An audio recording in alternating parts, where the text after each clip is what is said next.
Would you like to know how to be happy? Well, the answer, believe it or not, is known. You may already know it. It took one of the most brilliant minds ever to appear on the earth to come up with the answer. His name was John Stuart Mill, who lived from 1806 to 1873, became an outstanding philosopher and economist. He's believed to have had perhaps the highest IQ of any person who has ever lived. So unless you think you're smarter, pay attention. John Stuart Mill said, "Those only are happy who have their minds fixed on some object other than their own happiness.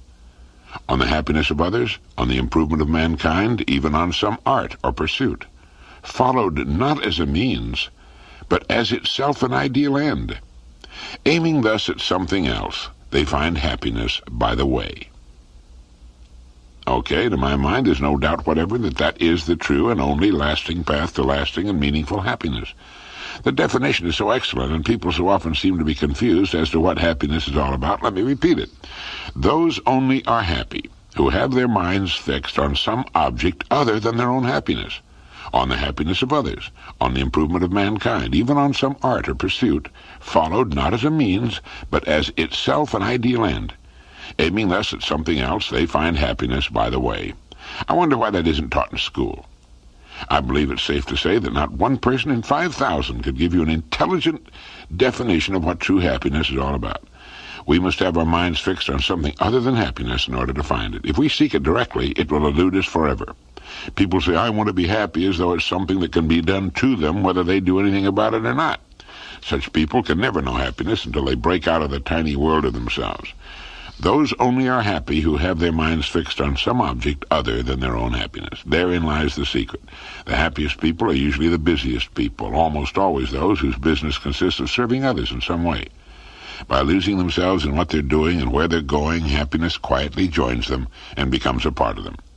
The miserable, unhappy people who cause such misery and unhappiness to others are the self-centered people, people who worry constantly about what they're getting out of it, rather than what they're giving. And the world is chock-a-bang full of them.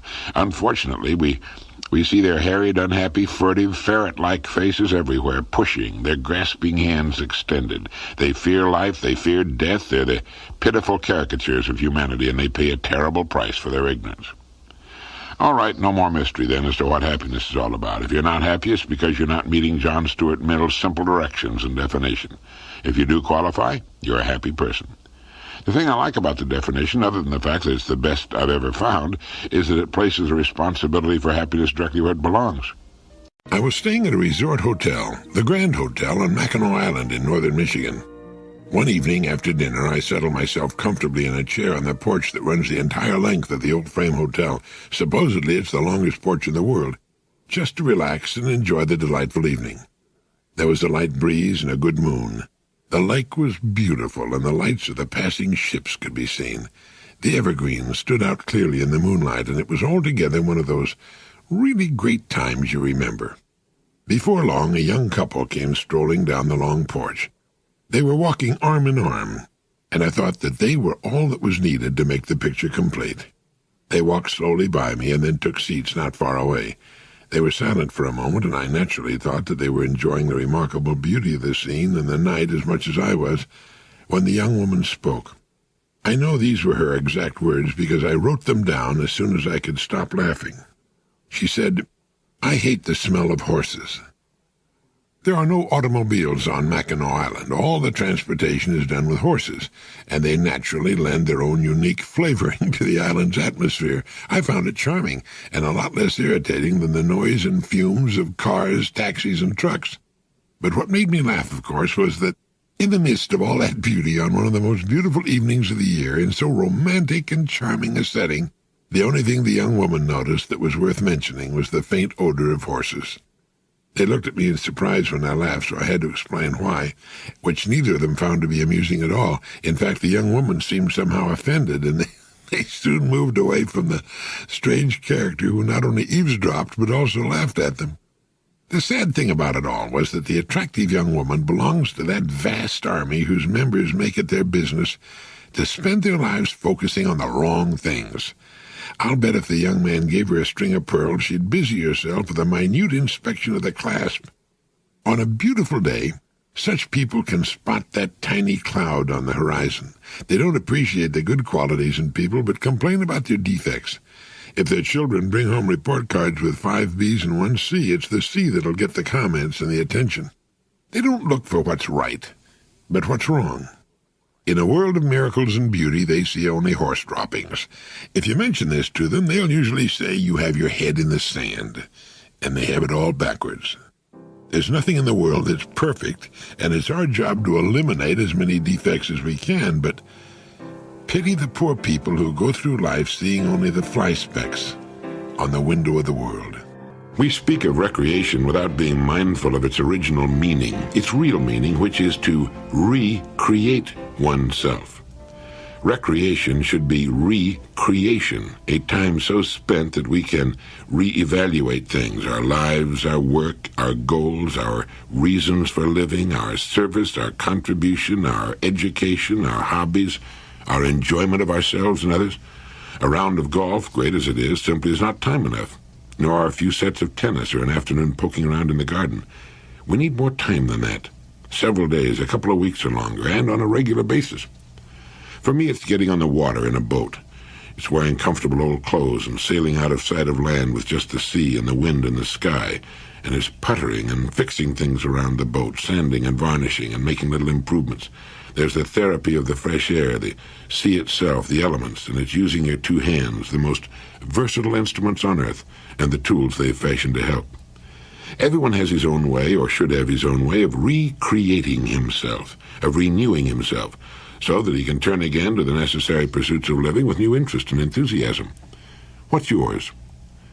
With one friend of mine, it's growing tomatoes.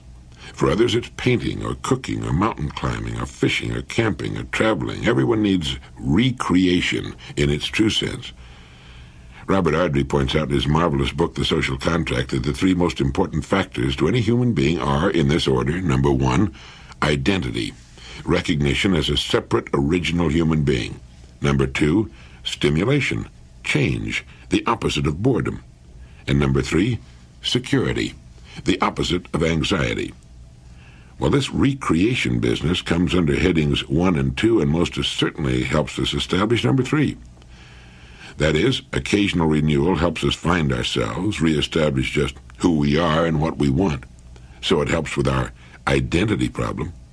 It most certainly involves change, stimulation, the opposite of boredom, and it helps us develop inner security, the only kind that's worth anything anyway.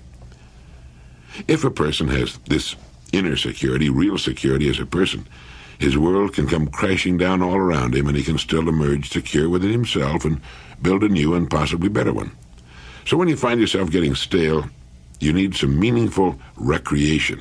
You need to stop the world and get off for a while and look back at it as a man from Mars might. It's surprising the new ideas you'll get, and good ones, the new opportunities you'll see. Opportunities that have been lying about in your own backyard, in your own work and world that you were a little too close to the forest to see before. And when you're lost in the recreation you love, you're really living. You're living as fully as it's possible to live. And you know, that's the whole idea, isn't it? Have you noticed how most people seem to be waiting to be happy in the future? They seem to be so intent on getting through the day, they forget to enjoy it. It's as though happiness is a distant city to them, a city they're striving to reach. But happiness is something that must be learned and practiced if we're to become skilled at it. Pushing it out into the indeterminate future involves running the risk that we won't know how to be happy when we get there. It's like saying, someday when I can afford to buy a piano, I'll sit down and play beautiful music. It doesn't work that way. Owning a piano doesn't confer the knowledge of how to play, and arriving at a particular stage of life, whether it's measured in terms of age or income, doesn't mean that we'll suddenly become happy people. A reporter interviewing J. Paul Getty, who could at that time have cashed in his chips for several $1 billion, asked, "Mr. Getty, what is it that money cannot buy?" And he replied, "I don't think it can buy health, and I don't think it can buy a good time. Some of the best times I ever had didn't cost me any money." The fact is that most of the ingredients necessary for happiness are present in the lives of most people every day. They're things and conditions for which we need not wait. They're ours today. And most of them are things we're so used to, we take them for granted. They're the people with whom we live and work, our children, our homes. There's the anticipation of the day and what it will bring. the opportunity to work well and honestly so that we can take pride and satisfaction from it and by so doing enjoy our leisure and our rest. There's the happiness that should come from being with our friends and our neighbors, and the thoughtful person finds happiness in just being alive. He enjoys walking on a sunny day, but he likes to walk in the rain, too. He can find happiness from the sound of the surf or the crackling of a fire. Abraham Lincoln said that people are about as happy as they make up their minds to be. And that seems to be it, the making up of the mind. Happy people are happy most of the time, and it must be because they just made up their minds that the alternative doesn't hold much hope or fun. If a person must wait until something happens to him to make him happy, he's not going to get much fun out of life. Happiness should not be just the reaction to an outside stimulus. Rather, it should be a state of mind, a regular condition that will fail at times because of unfavorable outside stimulus. Now, when you practically tear your little toe off walking barefoot through a darkened room, you're not going to be the happiest person in the neighborhood for the next 10 minutes. Life is full of things that can cause our happiness, our sense of well-being, to evaporate for a while. Knowing that sorrow and disappointment are natural and inevitable conditions of life, let's let them be the stimuli to break our happiness, rather than leaving it the other way around, the way so many seem to have it. So, be happy now. A person can go a long way toward alleviating and understanding his discontent if he will understand the perverse nature of the human being. When a person works too hard or just works for a long, steady time, he becomes discontented and wants rest and relaxation. When he relaxes too long, he seeks work. When he's around too many people for too long, he longs for solitude. When he's alone too long, he longs for human companionship. The young envy the older person and long for the years to quickly pass. The older envy the young and often wish they could somehow turn back the clock of time.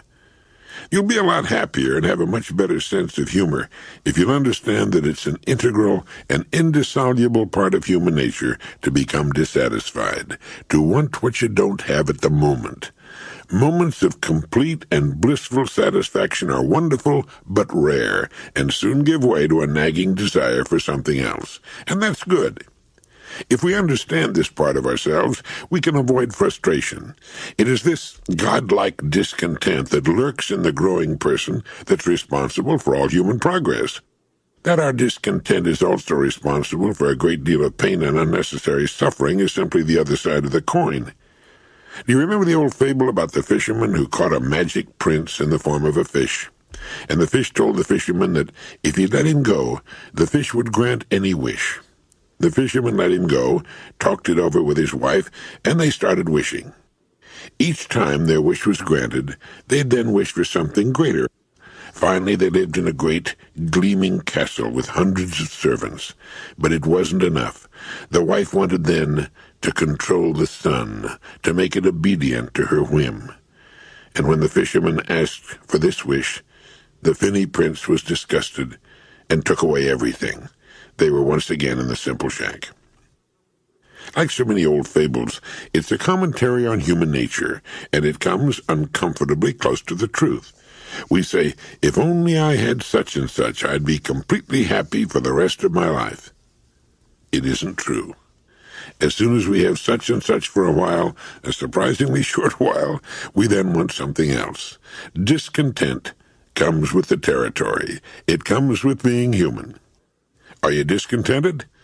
If you are, that's good. That's why we're not still squatting in a filthy, drafty cave and grunting and scratching. Divine discontent, to understand it, is to use it properly. Let me give you some tips on how to be miserable. And don't laugh. There are literally millions of people who wouldn't trade their daily misery for all the gold in the world. You may know some of them. In fact, if you know 10 people, you probably know several of them. This may be an exaggeration, and it may not, too. The first step to real professional-type, solid, unremitting misery is to get all wrapped up in yourself and your problems, real or imagined. Become a kind of island, surrounded on every side by yourself. By turning all of your thoughts inward upon yourself, you can naturally not spend much or any time thinking of others and other things. And so finally the outside world, the real world, will disappear into a kind of Hitchcock-type fog. You'll know the world is there because every once in a while you'll bump into it. But for the most part, it will be murky and indistinguishable. And it's right here that you have to understand an important but little-known fact. The type of person who turns inward upon himself doesn't have much in the wisdom department, or he'd never do it. And as a result, he doesn't have much to turn inward upon. He finds a kind of vacuum. So he must then invent things. And he invents things like, the world is against him, which is the worst possible kind of conceit. The world isn't against him, it doesn't even know he exists. And as a result, it ignores him completely. So since this person doesn't get much attention from this attitude, he tries to get attention through various other means. One is to hunt for illnesses of various kinds. If you look long enough, and it doesn't take long, you can find symptoms of any condition or disease known to man, and some that are unknown, ranging from yaws to rabies. With your newfound illness, you've got something with which you hope to make everyone else as miserable as you are. So you tell them about it. They don't want to hear about it, but you tell them anyway, and you watch for signs of sympathy. And at first you get them. So you think you've got it made, and you keep this up, with new and interesting medical problems. You wake up every morning feeling rotten, and you let the world know about it. But soon you detect a change. People begin to walk away as you approach. They don't want to hear your deadly recitation anymore. Even your family turns an uninterested deaf ear to your protestations of being on the brink of a slow and painful death. Well, this makes you angry. So childlike, you cry out that nobody cares whether you live or die, and by this time you're pretty close to the truth. So the bitterness deepens, the misery thickens, and you draw farther and farther back into your cave, shouting imprecations at the world, throwing an occasional stone at a passerby, and in general making a complete ass of yourself. Well, there you have it. One of the best and most common formulas for being miserable, and making those around you miserable as well. And it all starts with becoming too wrapped up in yourself, feeling that you're important somehow. Samuel Johnson wrote, "Many of our miseries are merely comparative. We're often made unhappy not by the presence of any real evil, but by the absence of some fictitious good." And a Hindu proverb says, "The miserable are very talkative," and they are, aren't they? I ran across something interesting called the master word. It's about a word that will work wonders for a person regardless of his age or what he does with his days. Man, woman, or child, the master word will bring meaning and usefulness into his or her life, new clarity and self-respect and satisfaction into the passing days. This was written by the great physician, Sir William Osler. Though little, the master word looms large in meaning. It is the open sesame to every portal, the great equalizer, the philosopher's stone which transmutes all base metal of humanity into gold. The stupid it will make bright, the bright brilliant, and the brilliant steady. To youth it brings hope, to the middle-aged confidence, to the aged repose. Do you know what the master word is? Well, guess. I used it in my opening comments today. Did you recognize it? Well, the master word is work. I've talked about this before, but it's been said that we need reminding as much as we need educating. Human beings have the strangest and most perverse tendency to take the best parts of life for granted. In fact, the human being has the capacity to take anything, no matter how great it might be, for granted once he becomes used to it. The actor in front of the cameras, the captain of a great ocean liner, the man at the controls of a giant earth-moving machine, the writer, the painter, the mother, all seem to let the charm and excitement of their work fade after a while until it becomes as humdrum to them as candling eggs. William Osler and the other great men of the past and present knew the real value of work, not just its value to those who benefit from it, but its incalculably great value to the person performing it. These people seem to have the capacity for never taking their work for granted. Instead, they found it filled with interest and reward, and became great because they did. I was talking not long ago with a top executive of one of our major oil companies. He had started his career working as a helper in a service station of the company whose nationwide sales he now directs. Why did he happen to see so much opportunity, adventure, and reward hidden in what the average person would consider to be the most menial and uninteresting work? It makes you wonder how many young men in the same work today are looking beyond the gas tank they're filling or the windshield they're cleaning. And it makes you wonder, too, how a person can take his most precious possessions for granted until they become dull and dreary or lose their charm and become uninteresting. His loved ones, his home, his health, his abilities, and his work. What happened to the excitement of the first days, when his wife, his home and children, and his work were new in his life? Like the finest silver, these valuable things need regular polishing, and regardless of what it is we do with our days, they should be kept as bright as they were in the beginning. In this way, they can lead us to the new and even more interesting years ahead.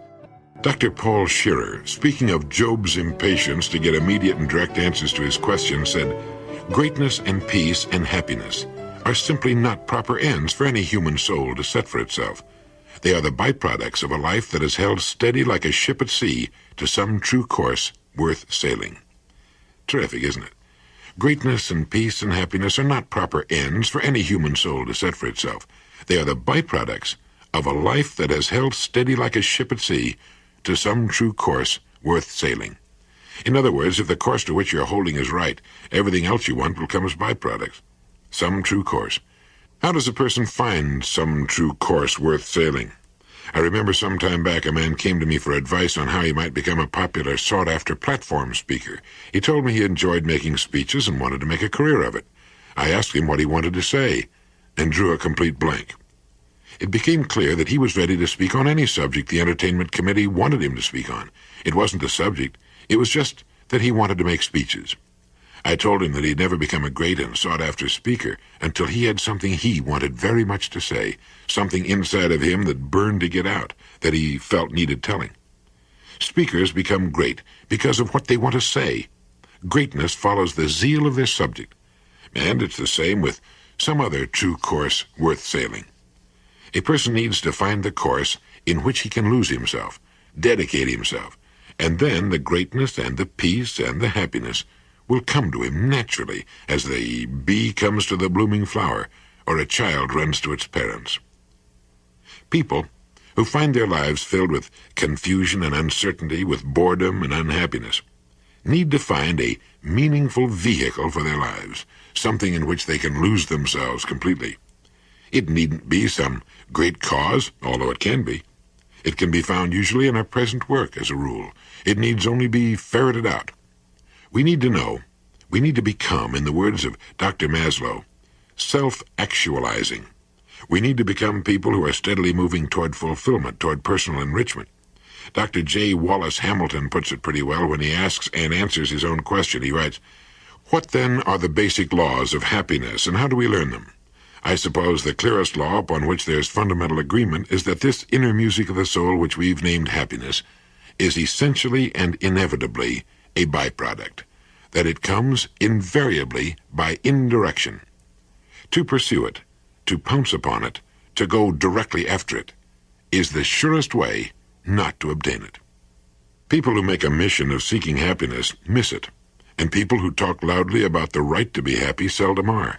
It's a byproduct, an agreeable thing added in the pursuit of something else. Way back in the days of sailing ships, sailors who ventured into Antarctic waters would occasionally see a strange and awe-inspiring sight. They'd see a great iceberg towering high out of the sea, moving against the wind.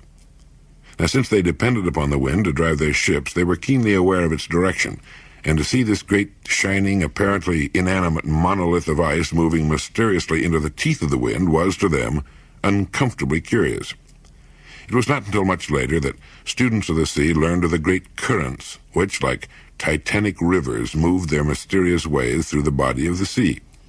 These icebergs, some so huge that it took days to sail past them, had their roots, 90% of their bulk, caught in these great currents, and they moved majestically along their way, regardless of the winds and tides on the surface. I like this story because to me it's a wonderful example of the way a person should live his life. A person should have his roots deep in a great moving current, a moving stream of conscious direction, which will keep him on course, sailing steadily toward the destination he's chosen, regardless of the economic and social winds that blow first this way and then that on the surface. In such a life, there's no great hurry, no frantic running about, no doubt or confusion. Instead, each day he moves a little way along his course, steadily, unrelentingly. In one day, he doesn't seem to make much headway to the casual observer, but like the iceberg, if you come back in a week, you'll no longer find him at the exact latitude and longitude of a week ago. And in a year, he'll have covered a really marvelous distance, while most of those about him will still be moving in circles and by fits and starts. They'll go tearing past him one day like the hare sped by the turtle, if you don't mind my mixing my metaphors. But he plods steadily on, never looking back, thoroughly enjoying the trip. And above all, he has the wonderful, calm knowledge of his destination, and knows that each day finds him closing the distance that still separates him from it. Sometimes in his life, as in all lives, there are storms which tend to throw him off course, and obstacles which for a time may delay him. But soon he's right back on course again, moving ahead. This is the life of the strong, serene person, the person of wisdom, the person who knows that he cannot do or become everything in his lifetime, so calmly chooses that which he desires and which best fits his proclivity, pushing everything else from his mind, and begins his life's journey. The life of such a man or woman always demonstrates the almost unbelievable cumulative effect of time well spent. His steady, unswerving use of time seems to make it compound, until in a very few years he's miles ahead of all but the few who live as he does. He's like that great iceberg. His roots are firmly held by the steady stream of his belief. Emerson taught, "A point of education that I can never too much insist upon is this tenet, that every individual man has a bias which he must obey, that it is only as he feels and obeys this that he rightly develops and attains his legitimate power in the world." There are few things more interesting than words. Here's one you can add to your vocabulary and to your way of life if you want to. The word is serendipity. S-E-R-E-N-D-I-P-I-T-Y. Serendipity. The meaning of serendipity, according to the Oxford Dictionary, is the faculty of making happy and unexpected discoveries by accident. And it means also the good things that almost always happen to a person following a bold course of action. Serendipitous things. The word was coined by the British author Horace Walpole, who based it on the title of an old fairy tale, The Three Princes of Serendip. The princes in the story were always making discoveries of things they were not in quest of. Let's say you're trying to invent something. Frequently, you will stumble onto something entirely different and wonderful that you had no idea of discovering. Well, that's what serendipity means. Now, the point I want to make is that you wouldn't have made the serendipitous discovery if you hadn't been looking for something else. I'll bet you've heard people say of someone, "That's the luckiest guy in the world." But if you'll get to know the man, you'll usually find he's a busy, positive kind of individual who's always looking for new and interesting ways of doing things. Someone once defined luck as something you find when preparedness meets opportunity. It just won't happen usually unless a person's prepared for it. There are lots of interesting and pretty wonderful things that would be happening all the time to a lot more people if people weren't such stick-in-the-muds as a rule. Take the person who hates his work, for example. There are millions of people, I suppose, who actually loathe the work they're doing. But they stay with it because of some warped sense of security. Now, if they'd find out what it is they really love to do and prepare themselves for it, they could cut loose from what they're doing now, and the minute they do, this word serendipity comes into action, the good things that happen to a person following a bold, positive course of action. It's frequently found that a lot of boredom and frustration in our work comes from not knowing enough about it. You'd be surprised at the number of people who know only their own job, and that in a limited way, and who have no idea what's going on in the rest of their business. Frequently, a person in any given line of work can find interest, challenge, and just the job he's looking for right in his own business or industry if he's just taken the time to find out more about it. One of the greatest explorers who ever lived, Captain James Cook, began as an ordinary seaman. In 4 years, he had learned enough to become a master of his own ship, and later made the discoveries that, of course, made him famous. A happy, successful, serendipitous life, beginning as a common seaman. Another common seaman, named Joseph Conrad, studied and worked his way to become a ship's captain, and later wrote the wonderful stories of the sea that made him loved and famous. There isn't a single line of work where this hasn't happened. I just picked beginning as a common seaman as an example because that's fairly a small beginning. But the same applies to anything else. Serendipity, it's quite a word, and it'll apply to whatever you do for a living. Some time back, I was in San Diego for a meeting, and I met a wonderful young couple who'd been married only a few days. Handsome, young, intelligent. Well, it was a pleasure to see them together. After the meeting, they drove me back to my hotel in Mission Bay, and we got to talking about marriage. I mentioned to them what H.L. Mencken had said to reporters who asked him what he thought the secret to a happy marriage was. They had probably expected one of his devastating, iconoclastic comments, but his reply simply was courtesy. There's the secret to happiness in marriage. I'm convinced of it. No matter how you turn that word, it comes out winning. The young couple was thoughtful, and they agreed with me.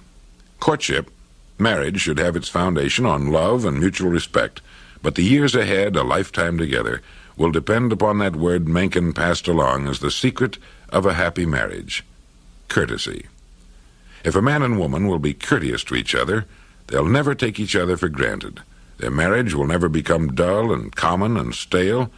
Courtesy is the thing that keeps a love fresh and alive.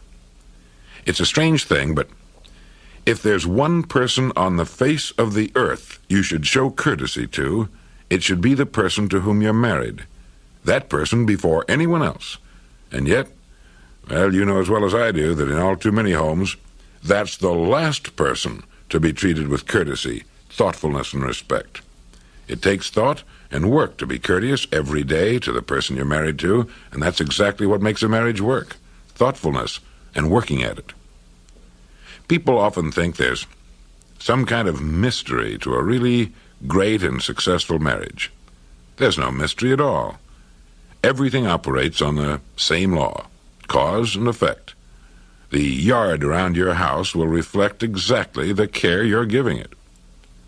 It can return to you in beauty and abundance no more than you put into it.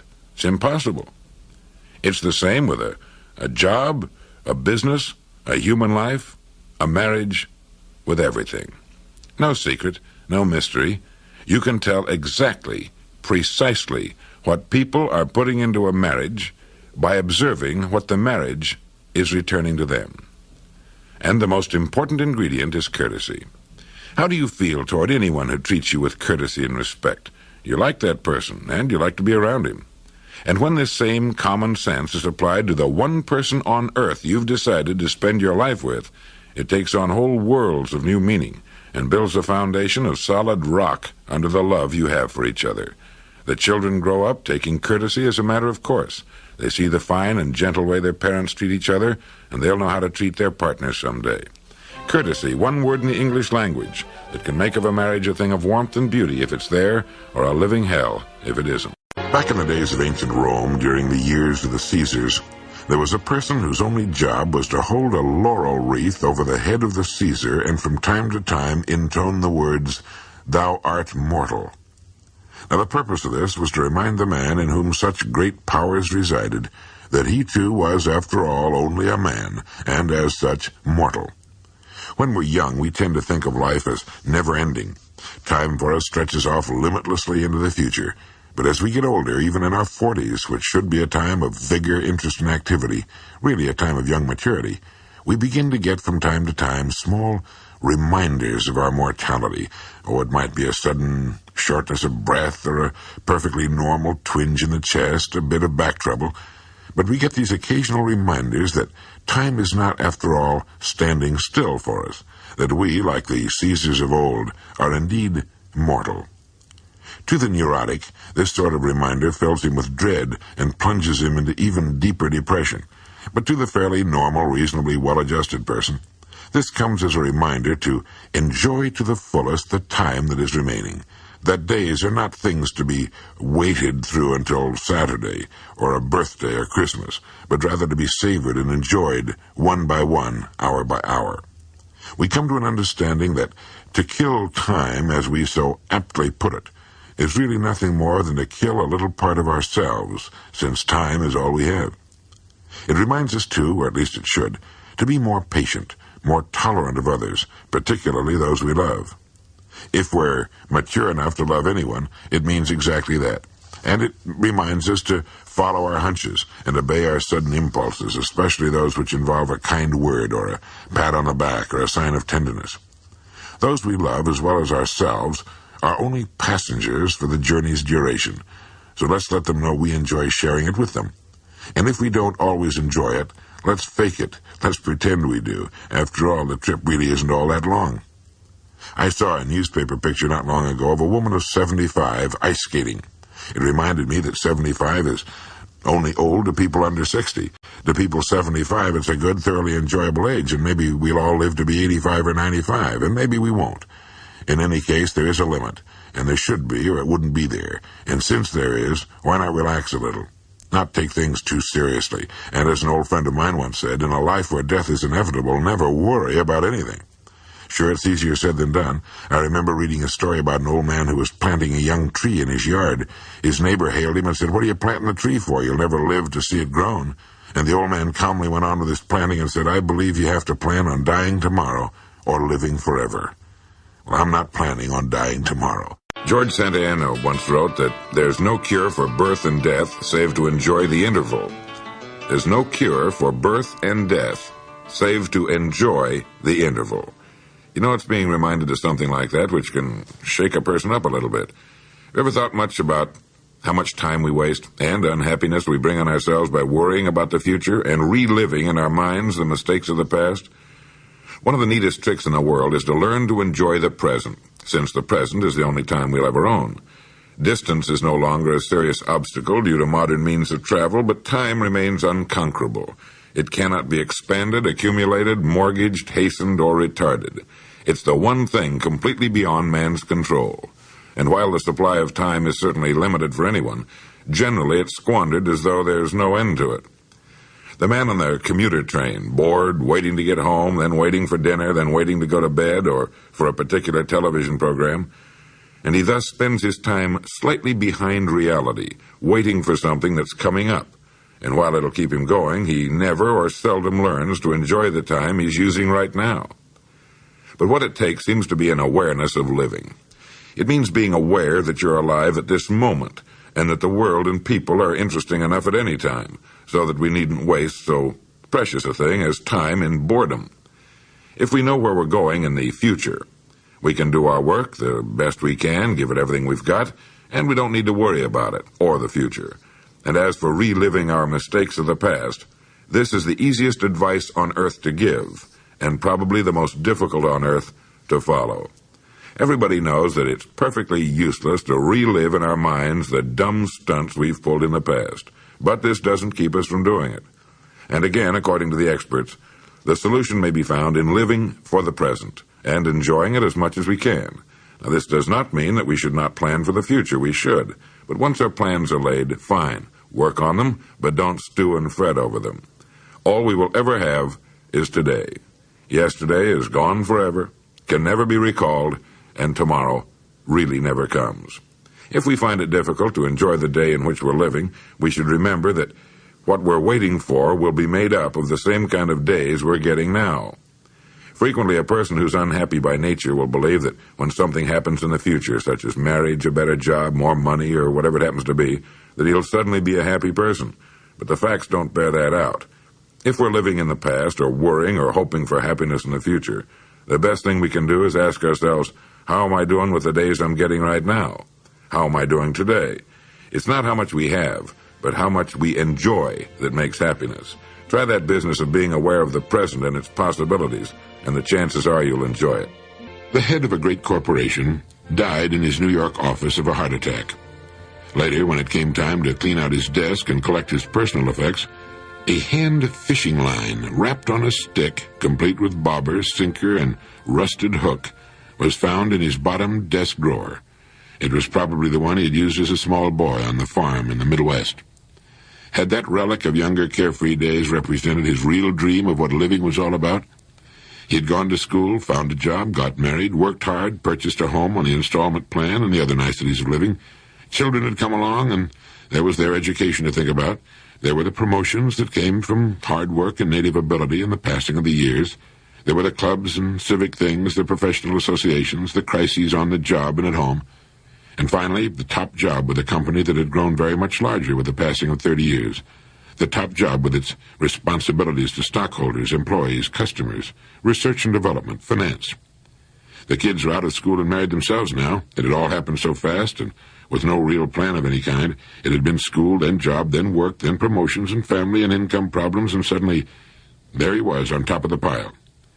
And rummaging in his things in the attic or the basement one day, he had come across that old worn-out fishing outfit with its tiny hook for bluegills and the red bobber with the paint all peeled off.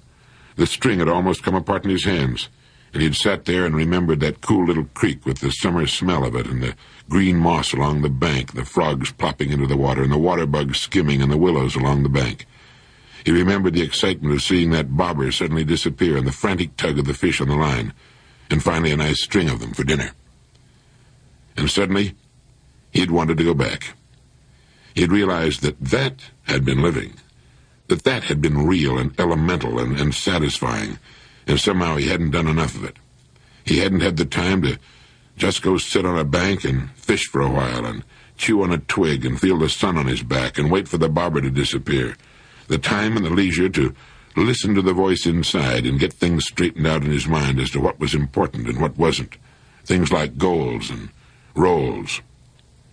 So someone had called him, and he'd put the fishing outfit in his jacket pocket, and he'd thought about the next morning, too, when he took the outfit to his office and looked at it again, and then finally put it down in that bottom drawer, tucked away, out of sight, but not out of mind.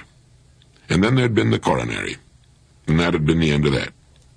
The fishing outfit was still in the bottom drawer, and when his wife went through the effects that they had sent home from the office, she sat with the fishing outfit in her hands for a long time. She saw him as a little boy, too, and maybe wondered why he'd followed the course he'd chosen. In interviews with very old people who realize that their remaining time is drawing to a close, you frequently hear them say, "I waited too long to start living." When the researchers or others who hear this kind of response are young, they find it strange. But what these older people mean is that they often fail to enjoy life even during the years that they were living it most fully. And it seems that most people, during the richest and fullest years of their lives, fail to develop an awareness of living, an enjoyment of living. It's like the person who puts the best china and silver and linen away for some future time, or very special time, and dies before any of it's ever used. Or it's like the person who puts seat covers in his car and thus passes on to the second person to buy it brand new upholstery that he himself never used or enjoyed. And so millions of people with the miracle of sight never really see the world about them until it's practically too late. Millions with the inborn capacity to love and to know the joy that loving brings wait too long to express it. They live through the passing years without really being aware of their days, of the riches that are passing through their hands.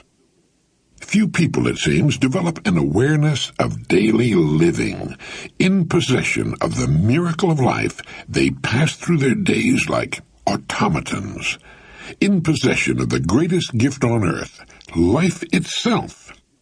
They tell us by their actions that they don't even know they have it, and haven't the slightest conception of its value, let alone an awareness that it's to be enjoyed to the fullest every day. I remember reading an account of a famous show business personality, a woman of great talent, who, as she made the announcement of her impending fourth or fifth marriage, said, "After all these years, I'm finally going to be happy." She thought another husband could somehow give her something she should have been enjoying all along. She obviously had no idea as to what happiness is, where it's to be found, or what living is all about, and she belongs to a big club. It's only when life is threatened that a conception of its value begins to dawn on the average person. A man plotted a kidnapping for months. His mind was filled with the thought of the $1 million ransom he was going to get, more important to him, he thought at the time, than anything else on earth. Yet when he was surprised by the police, he dropped the suitcase containing the ransom and ran for dear life. Ran for dear life. It took the sudden threat of death to put things in their proper order for this poor, stupid person. It's amazing, isn't it, how few people seem to get the word. Most people place the greatest value on the cheapest things in life, while the greatest of all, life itself, goes unnoticed. The most fortunate people in the world are those who have the wisdom to place value where it belongs, those who have an awareness of life. I read a great Greek poem once by Kafafi titled, I believe it was titled, Journey to Ithaca, something like that, which reminds us that it is the voyage and the adventures on the way that count, not the arrival itself. This seems to be the most difficult truth to understand.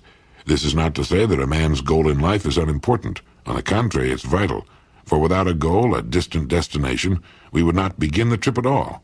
Instead of an odyssey, we'd have a running around in circles, an endless following of the shoreline around and around our tiny island. Every man needs a great and distant goal toward which to strive, but in traveling toward it, he should try to keep in mind that the fabled land he seeks has shores much like the one he left behind, that its purpose is not so much a resting place, but rather the reason for the trip.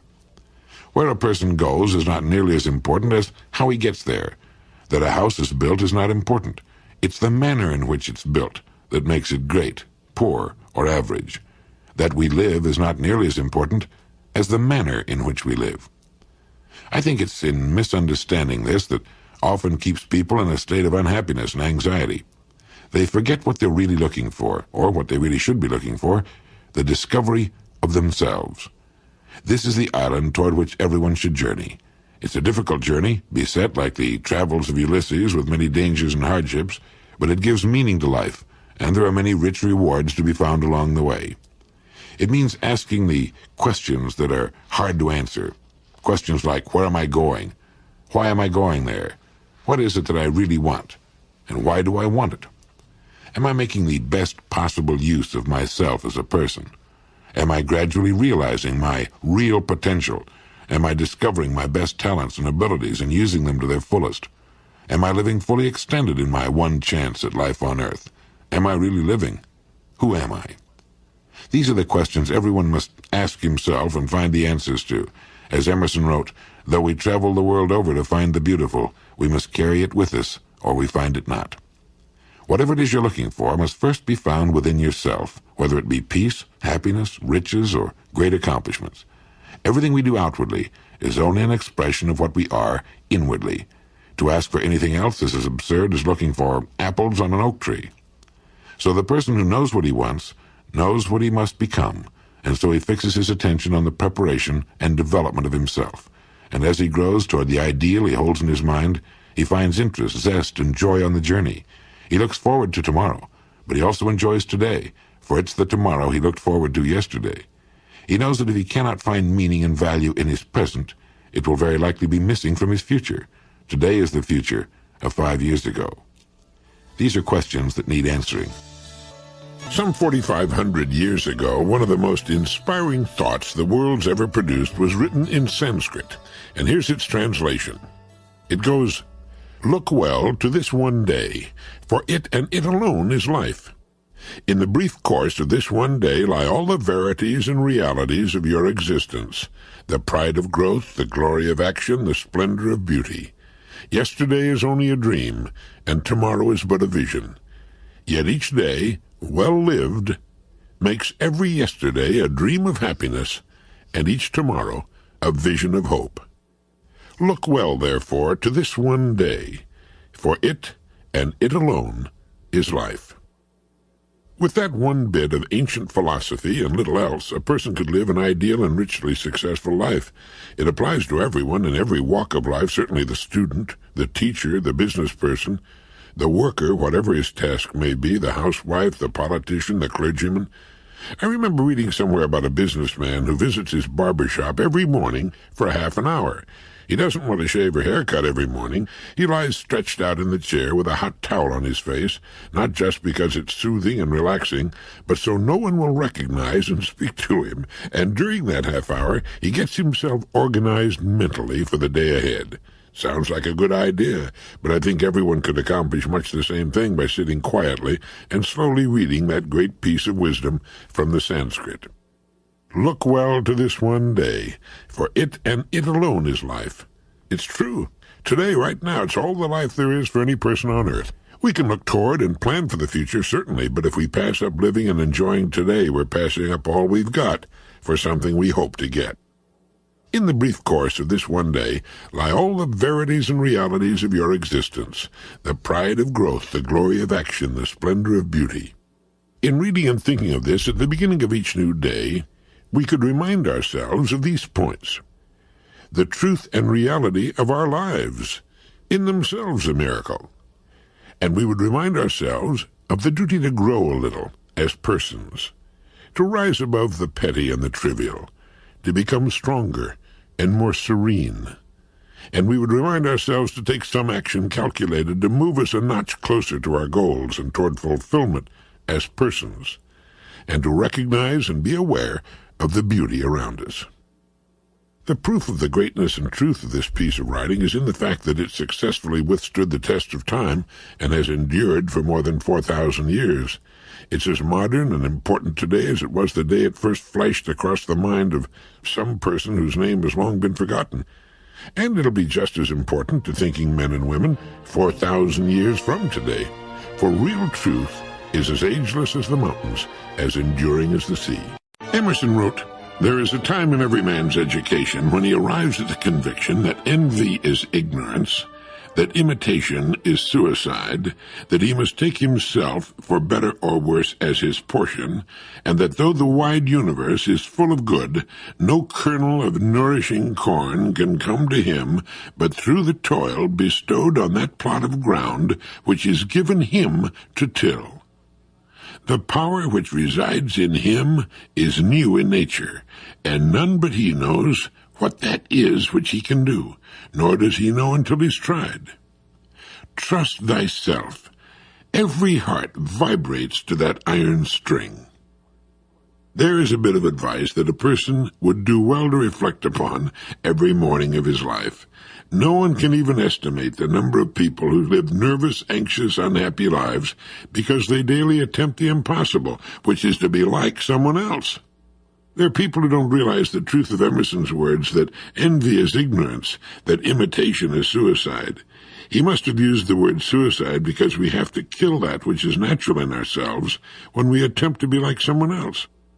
They need to recognize the truth also that the power that resides in them is new in nature, that it has never appeared before in just that way on earth, that if they'll learn about and develop their own powers, they'll have no need of envy or imitation.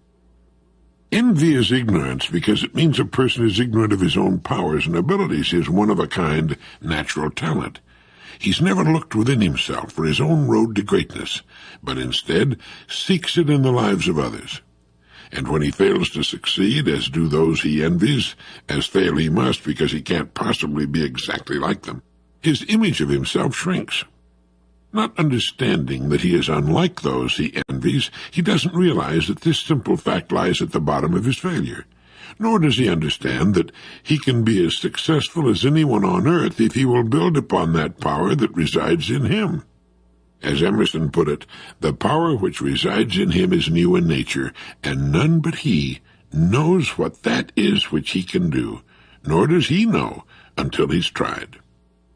This is why a parent is off base when he says to a child, "Why aren't you like so-and-so, like a brother or some model child? Look what he's doing." The parent doesn't understand that it's a human impossibility for the child to be like so-and-so and to do what he does in the same way. Instead, a parent would be wise to say, "Don't worry about so-and-so. He's found his strength, and he's building on it.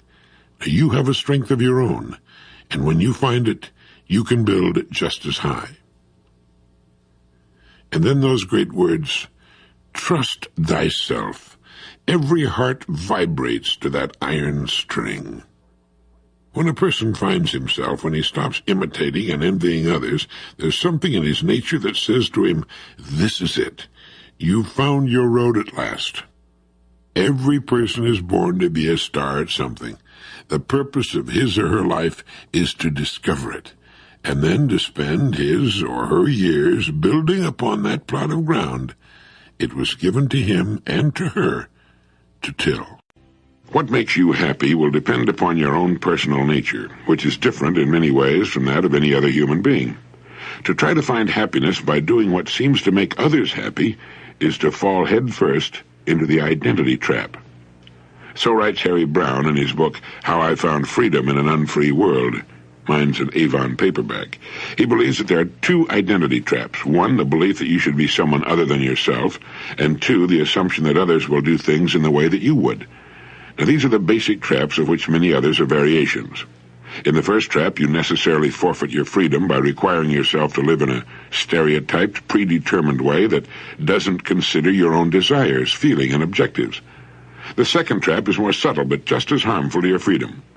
When you expect someone to have the same ideas, attitudes, and feelings that you have, you expect him to act in ways that aren't in keeping with his nature. As a result, you'll expect and hope that people will do things they're not capable of doing. Others can suggest what you should do or what ought to make you happy, but they'll often be wrong. You have to determine for yourself who you are, what makes you happy, what you're capable of doing, and what you want to do.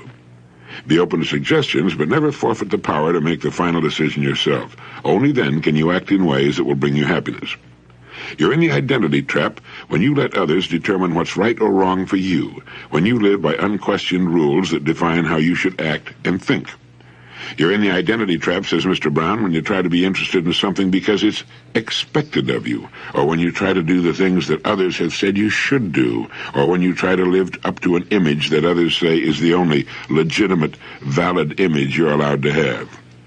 You're in the identity trap if you allow others to define labels and impose them upon you, such as going to PTA meetings because that's what so-called good parents are supposed to do, or going to visit your parents every Sunday because a good child would never do less, or giving up your career because a so-called good wife puts her husband's career first.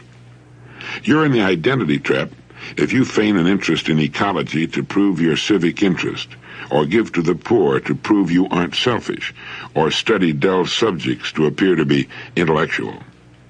You're in the identity trap if you buy an expensive car to prove you're successful, or a small foreign car because your friends are anti-Detroit, or if you shave every day to prove you're respectable, or let your hair grow long to prove you don't conform. In any of these ways, you allow someone else to determine what you should think and be. You deny your own self when you suppress desires that aren't considered legitimate, or when you try to appear to be having fun because everyone else is, or when you settle for a certain life because you've been told that's all you should expect in the world. A little book that's meant a great deal to me, and I suppose thousands of others, is As a Man Thinketh by James Allen. One of the chapters of the book is entitled Visions and Ideals, and it's one of the most beautiful things I've ever read. It goes like this.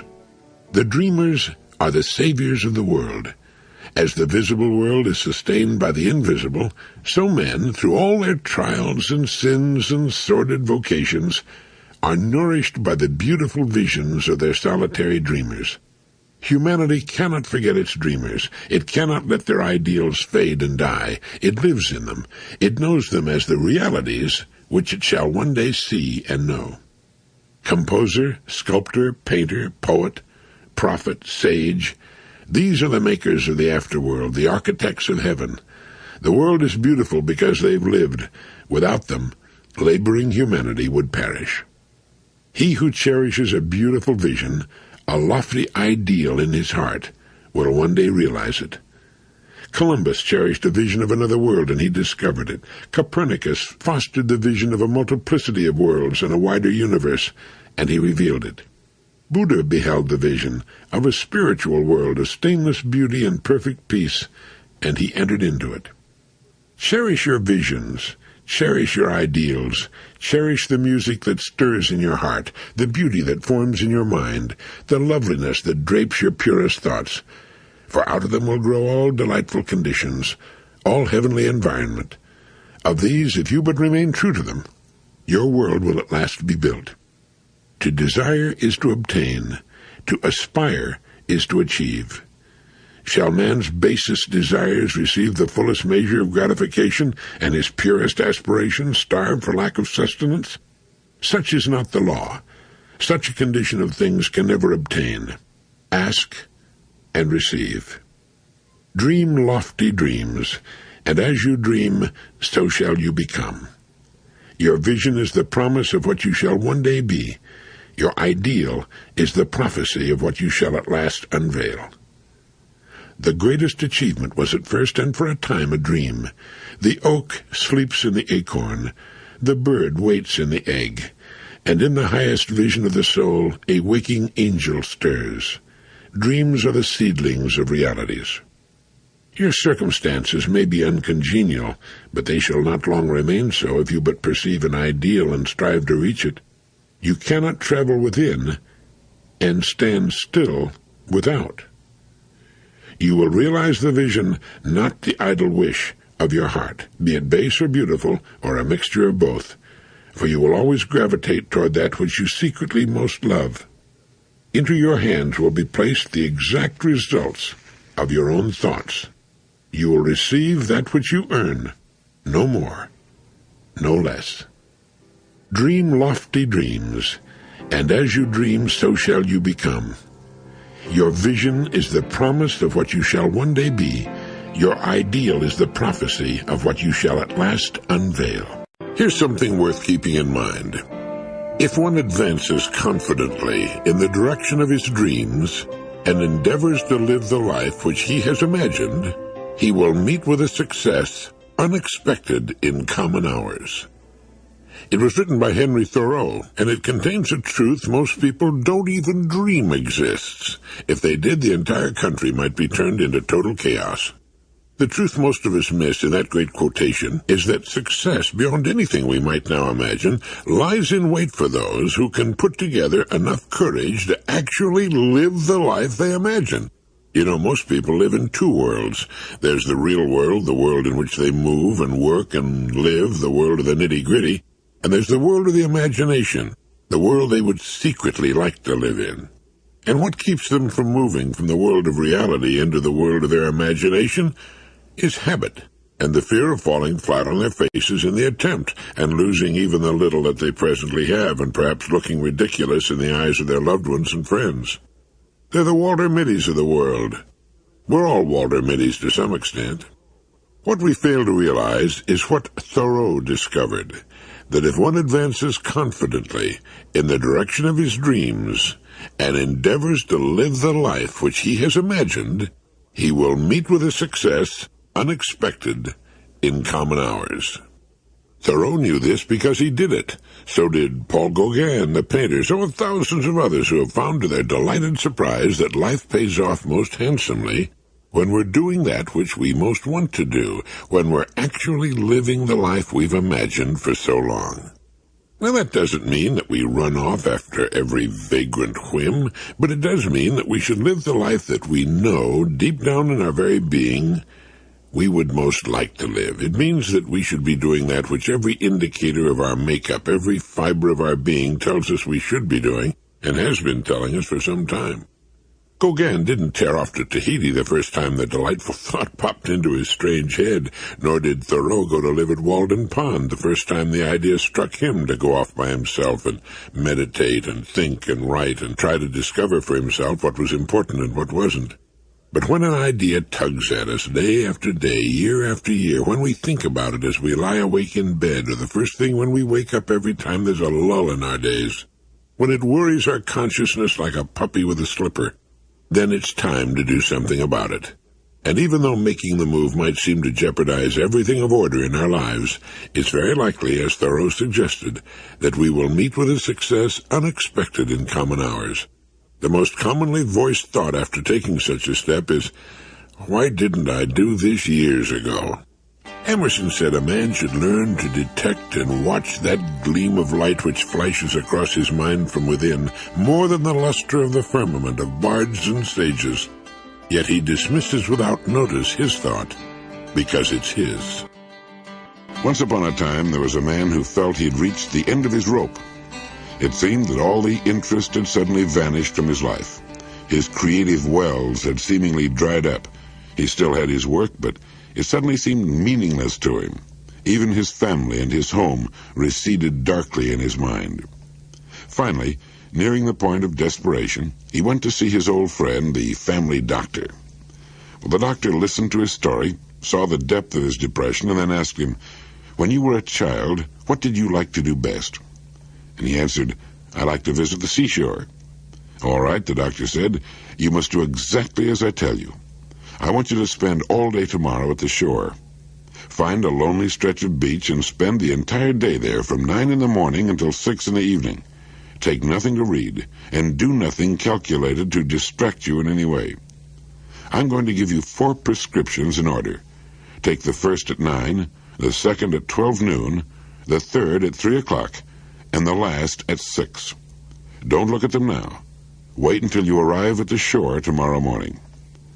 Well, the man promised he'd take the doctor's advice, and the next morning, a little before 9, he parked his car on a lonely stretch of beach. There was a strong wind blowing in from the sea, and the surf was high and pounding. He walked to a sand dune near the seething surf and sat down. He took out prescription number 1, opened it, and read it. It said, "Listen." That was all that was written on it, the one word, listen.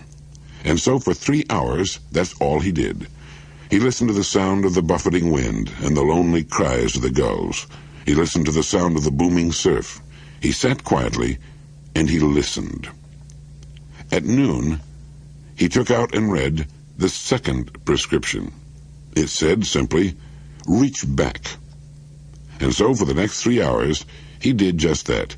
He let his mind go back as far as it could go, and he thought of all the incidents of his life that he could remember, the happy times, the good times, the struggles, and the successes. At 3 o'clock, he tore open the third prescription. It said, "Re-examine your motives." And this took so much intense thought and concentration that the remaining 3 hours slipped quickly by. For 3 hours he re-examined his motives, his reasons for living and moving closer to fulfillment. He clarified and restated his goals. And at 6 o'clock, under a gray, darkening sky with a taste of salt spray on the wind, he read the fourth and final prescription. It read, "Write your worries in the sand." There had been one thing that had been worrying him particularly, so he walked to the hard sand and with a stick wrote this worry in the sand and stood looking at it for a moment. Then as he walked toward his car, he looked back and saw that the incoming tide had already erased his worry. He got in his car and drove homeward. My old friend Norman Vincent Peale told me that story some years back about the man, the seashore, and the 4 prescriptions. Listen, reach back, re-examine your motives, and then write your worries in the sand. Dr. Kenneth Hildebrand, for many years a Midwestern minister and author of the book Achieving Real Happiness, told of a woman who was married to a cruel, shiftless alcoholic. When drunk, he would beat her and the children. Debts accumulated. Often there was no food in the house. When the eldest child was 7, the husband deserted his wife. She had no money, no credit, no business training. She had to undergo surgery, thus adding to her mountain of debt. A few months later, the youngest child became ill and died. When the father received the news by wire, he telegraphed in reply, "Terrible shock. Sorry to hear the news." His heartlessness so angered the woman that she resolved to rear the children without him at whatever cost to herself. The following 9 years she toiled at any work available. She never lost her determination or her sense of humor, and she prided herself in not saying or doing anything to turn the children against their father. She managed to keep the home together and to make it a cheery one. At the end of 9 years, she married a man who loved her and the children devotedly. To encourage other women undergoing difficult experiences, she said, "Any woman can wring happiness out of life if she's worthy of happiness." Her words are worth remembering. Her happiness and well-being did not depend upon circumstances. She was superior to them. She rose above them. No woman would enjoy going through what this woman had to endure, and every life has its problems. But if we permit our circumstances to dictate how we feel and act, we're relinquishing control of our own lives. And it's our attitude toward others and the world that determines what happens to us. If the woman I mentioned had not developed her cheerful, friendly, successful attitude toward her life, the chances are excellent that she never would have found the right man and married again. A popular fallacy held by almost all young people and a large segment of the older adults is that happiness hinges on pleasant circumstances and congenial surroundings. These people think that if their circumstances were better, they'd be happy. This isn't true.